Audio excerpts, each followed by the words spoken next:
welcome to a brand new video. In this video, I'm going to be talking about how you can remove the background of your picture. So I'm just going to be giving an example. So this is the picture that we have, and it goes like this. So we remove the excessive things on the background to make it PNG, and it's easily pasteable, and you can download it here. I just want to give an example, one more. So you go click here. So let's go and do it again. You go to remove.bg.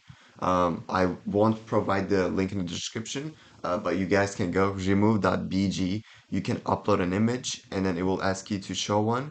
And then I'm gonna choose this one since this is the picture that I'm gonna be using.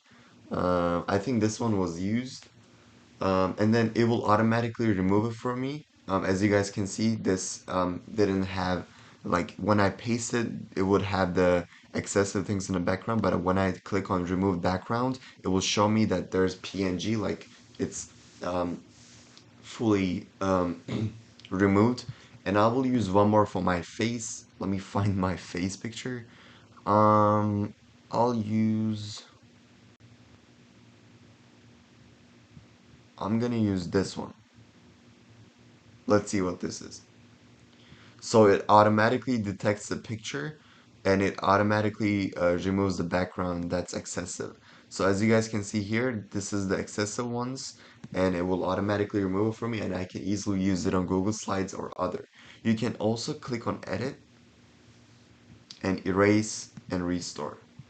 When you erase and restore, you must make sure that you go right, because this is this is the this is not using the AI, so you gotta be like careful. You can you might remove the important stuff, so you gotta be careful.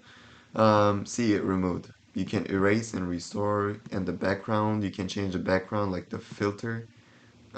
Like you can put something else, or you can put this picture. Let's put the chat GPT. Like, see, you guys can easily make thumbnails. So yeah, that was it for this video. Thank you guys so much for watching, and see you guys in the next video.